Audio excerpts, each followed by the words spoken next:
Let me tell you about the time that I bought a house from a voodoo priest. So, born and raised in the New Orleans area, and no, we don't all know someone who is involved in voodoo. Look, I've been buying distressed real estate for over the last decade in this region, and this one was a first for me.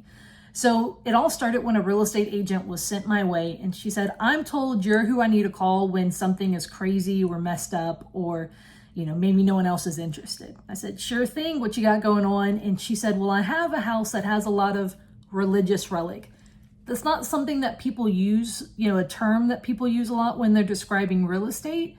So, I was interested to see what that meant, as well as she kept saying, you probably aren't interested. You probably don't want this. Or at least I remember her saying that, because a lot of other people just weren't interested. The guy was known, and the house was pretty messed up.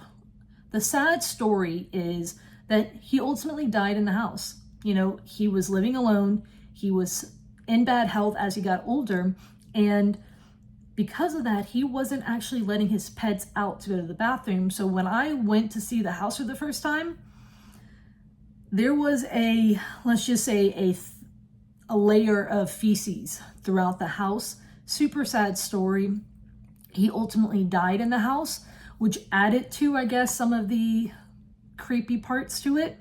But ultimately, I struck a deal. I bought the house not from the voodoo priest, but from his estate, the heirs who inherited, which happened to be a Catholic priest that he, I guess, befriended, throughout his life. And that's who he named as his heir.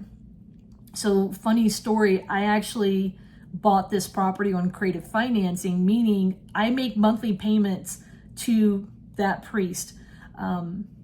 So I always, when I send the payment to the father, I've been Catholic adjacent, so I'm always worried. I'm like, don't say daddy, sir, father, like what's the proper, anyway, let me digress.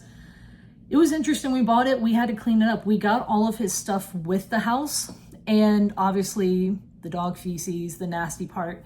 So we had to clean it up. I was worried my guys would, they would quit on me. So stay tuned for video number 2. I'm going to tell you some of the things we found in the house.